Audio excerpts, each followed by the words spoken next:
Está vindo na nossa direção. Olha só.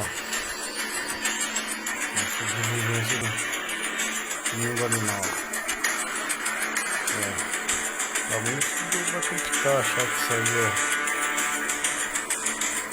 mostrando isso aí. Não, isso aí tá mostrando com a realidade da vida, né?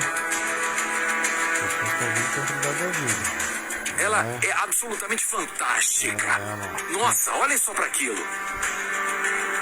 Ela tá assim pra comer, né, meu? Agora o ser humano não. O ser humano ele já quer destruir pra matar e criar poder pra ele, status.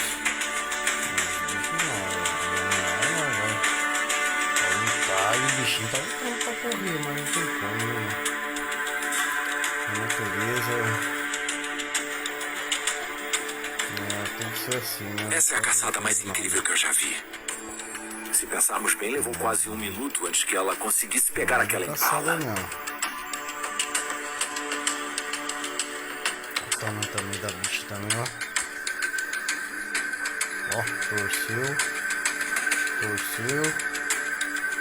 Já era. Sério, ela está tendo dificuldade porque é um animal grande. Mas é um grande prêmio.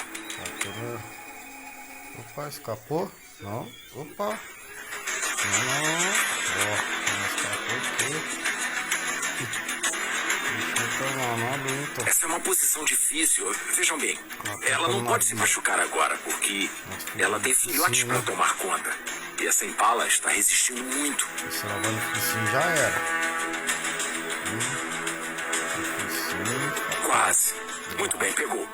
Ela pegou no pescoço. Pegou embaixo, já era. Pegou na veia, muscular. É só sangrar. Ó. Torceu ainda, vou engordando torcendo, vai. E os filhotes dela estão vindo por trás. Isso é incrível. Eles estão ajudando. Olha lá. Quando vocês veem a impala derrubada, é a vitória no final. Ali a natureza é isso aí, ó. Olha lá, e os bichinhos Nossa. primeiro.